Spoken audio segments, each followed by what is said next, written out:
you spoke earlier about challenges and obstacles is where we obtain wisdom. Is that, am I quoting correctly? It So, so, really is. can Think you? about it. Right? If you went through life and everything was easy, everything was smooth, so you just kind of kept walking down the road, what did you learn? Right, What did you learn? right, And how did you push the edges? And how did you step out of your comfort zone if you were just walking down a paved path, doing the same old thing? It's right, really the challenges and struggles that tug us at the edges, that allow us to grow and stretch and right. experience new things. Yeah. And that's Now, really what the wisdom is. some people have a lot of challenges and things to deal with, and it doesn't seem like they necessarily find wisdom on the other side. So, what is the trick of um, Of doing reflecting that, and finding that, you turning know, it into what it something positive? is reflecting, is you have to pause.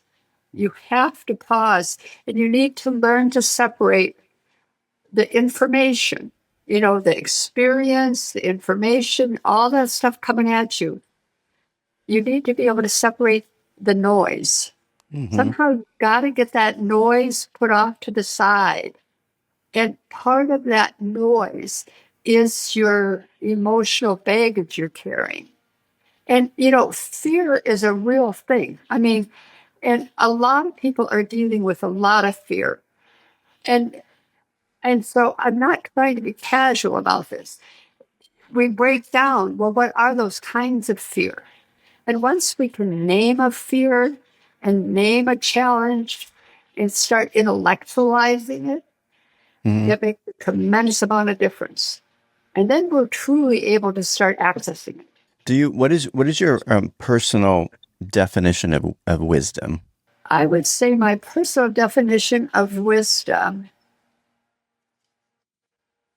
is understanding the context, understanding the variables and the different elements of a situation, and being able to, it's it's almost like where you're able to be able to feel what it's like on the ground, but look at it from 30,000 feet. So it really goes into, if I were going to put it into a formula, into Hmm. like a mathematical formula, I would say what wisdom is it's information minus the noise over time. Mm. And time doesn't mean you have to be old, but Hmm. time means that you've taken that time to reflect, Right. because to me, the three elements of wisdom are seeking knowledge, being open minded, and reflection, Mm. self reflection. But what's really important is getting rid of the noise. That's no, I love that definition. That's really good. I haven't heard those three put together before, so I like that. Um, so did you? Um, what are a couple? I mean, insights that you would give to people that are seeking to say yes more to their lives and what's ahead for them and what's good for them? Right. I would say the very first thing I would do is, congratulate yourself. You're still standing. You are. Mm. Hmm. And what does that mean? It Hmm. means that you have courage. It means that you're resilient, that you probably push the edges a bit. So you're not some lazy person. You've got curiosity. You've got the ingredients. You really Hmm. do. And now it's just a matter of learning to flex that muscle, to let it grow, and probably most importantly, to give yourself the gift of being in nature. Hmm. And that's the thing that I so value about the ranch. And I'm going to give you a little plug here. But boy, when I first came to the ranch, I have been home from Ethiopia for almost 7 years. And I knew I needed to write my book, but I couldn't find my energy.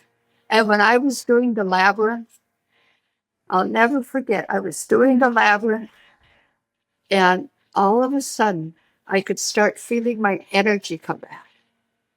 And I remember I was so excited, and it was on Friday nights when you have the party. And I was Hmm. sitting with this group of women, and I just couldn't shut up. I was so excited. My energy had come back. I could feel my body tingle and it come alive again. But it's that environment. Hmm. Put yourself in an environment. And unfortunately, we can't all spend our lives living at the ranch, but we can go for a walk. We Yeah. can go for a park. We can pick up a rock and hold a rock in our hand and Hmm. feel the energy of the earth in our hand. Right. And that is so healing. And all of us can do that. And I think reflection, nature gives you the opportunity. At the ranch, there's lots of places that you can be completely disconnected from the outside world and just be in nature. And it's a great place to reflect for those purposes. Oh, it is. It's fabulous. Right. It's amazing. But you know what? You could even reflect when you're stuck in traffic. When you're Hmm. stuck in traffic, instead of being mad at everybody around you, you can look and see if there's a daffodil along the side of the road, or if Yeah. the sun is glinting off of a leaf of a tree. We can reflect wherever we are Yeah. once Yeah. we learn to do it. Right. Yeah. So now you're a bit of a poster child for not retiring, because I True. heard you said you failed retirement when you sold your business at 49, and then you ended up in Africa in your 50s and part of your 60s, and then you wrote a book at what age?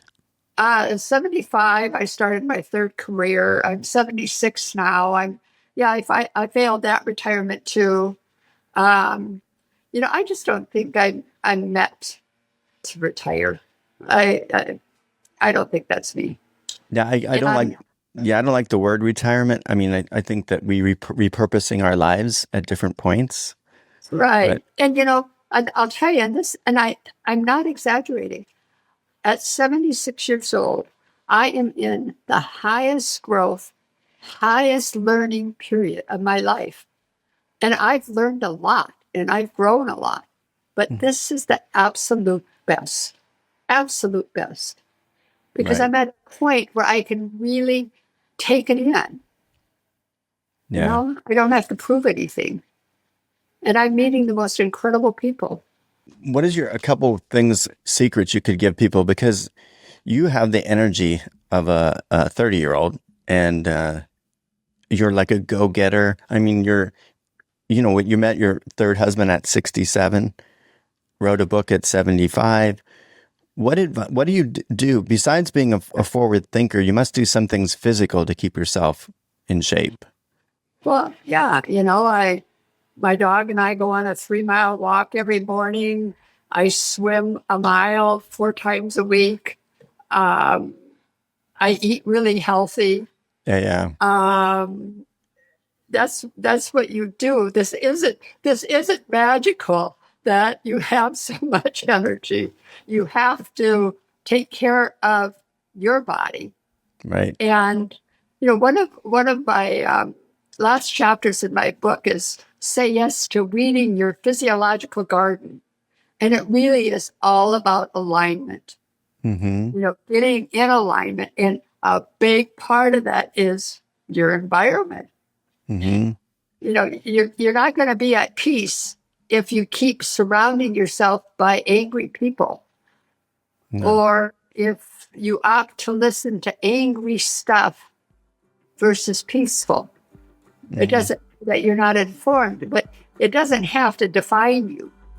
You Right. know, it goes with one of our favorite meditation teachers that the ranch has. Fortunately, when I'm down there at Wisdom Week, and that's Sylvia. Uh-huh. And Sylvia so beautifully says, "I choose to meet this moment fully. I choose to meet this moment with ease," and that's true. Yeah. And what? And this, you know, really, this is the only moment we have right now. So why It not is. with ease, right? Right. Right. So we have choice. Yes, we do.